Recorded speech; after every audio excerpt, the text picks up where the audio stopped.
what's up guys? Very frequently I got lots of questions on which modifications I did to my SSG to make it shoot that straight and which externals I'm using. Now, internally, I didn't do anything. I know you guys want to hear now, yeah, I secretly exchanged the inner barrel, or I did this and that and some secret fairy dust to it.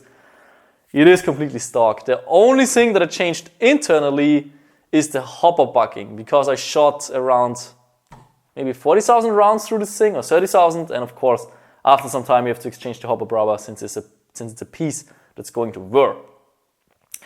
But, however, externally there are some mods to this gun. So let's get started from the back to front.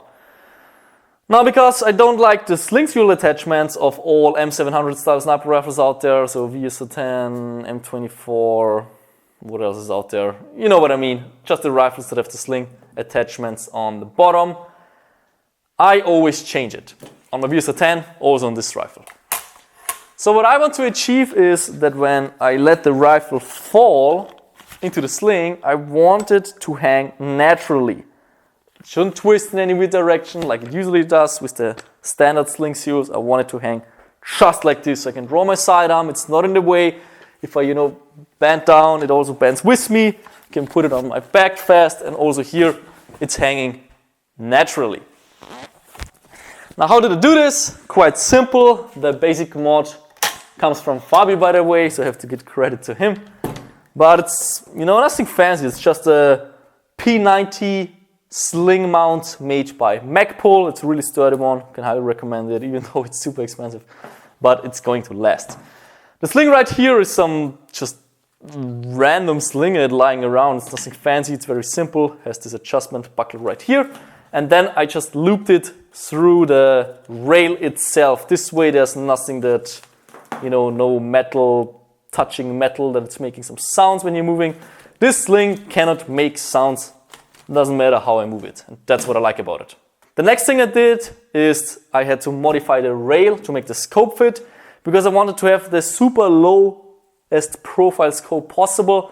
So I chose scope rings, which are actually too low for the scope.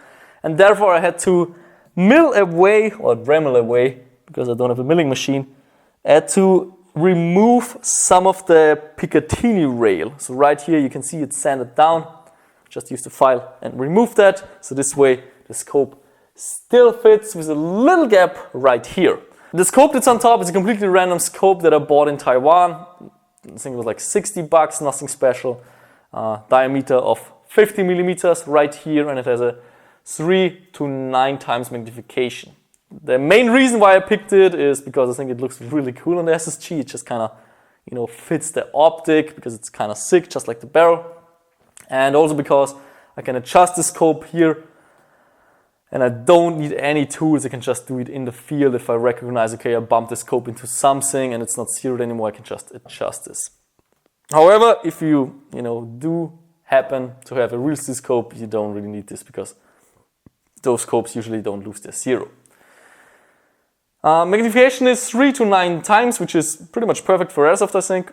3 times is nice for shooting because it gives you a nice overview, which means that if another enemy passes by, you're going to see him. Because if you have a very, very strong magnification, you sometimes just see the head of the enemy and you don't see what's going on around him. So that's always good. Anyhow, I still like the 9 times magnification, because sometimes I don't really know, is it an enemy, is it a blue band, is it a red band, or is it just a tree? I can just zoom in, get a really close up, and I can recognize if it's an enemy or a stone or whatever. Attached to the scope is a power bank, which supplies the battery for my run cam. Now, I know that's not the most professional setup, but that's how I run it right now. I'm going to find a better solution in the future, but for now I just cable tied it onto the scope extender. The camera right here is a Runcam 2 modified by Brain Exploder, so the 3D print right here is from brainexplodermerch.com.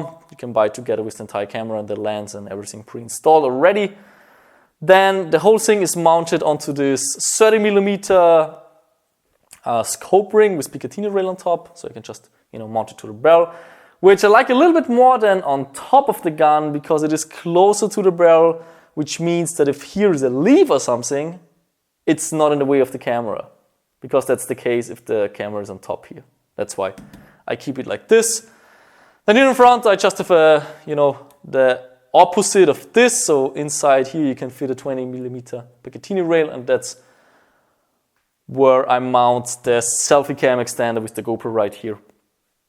Other than that, I mean, the bipod is just here for the video. I usually don't use bipods. I think they're completely useless for in-game. They are useful for, backyard shooting if you shoot at some cans and stuff. But that's pretty much it. That's all the modifications I did to the gun. I just received it, I adjusted the length to pull, I adjusted the trigger, and everything else, I just kept it like it is. Except the hopper rubber, just like I already mentioned. And of course, I clean the barrel once in a while. If you want to get to know more about the SSG and how, for example, I adjusted the length to pull or the trigger, how to do that, how to do it the right way, you can go to the Novritsch Academy. Link is in the video description. There I explained everything about this gun, how to operate it, how to use it, how to pull the bolt, how to adjust the length to pull, how to measure it, how to adjust the hop up, all that kind of stuff you can find in the link in the video description.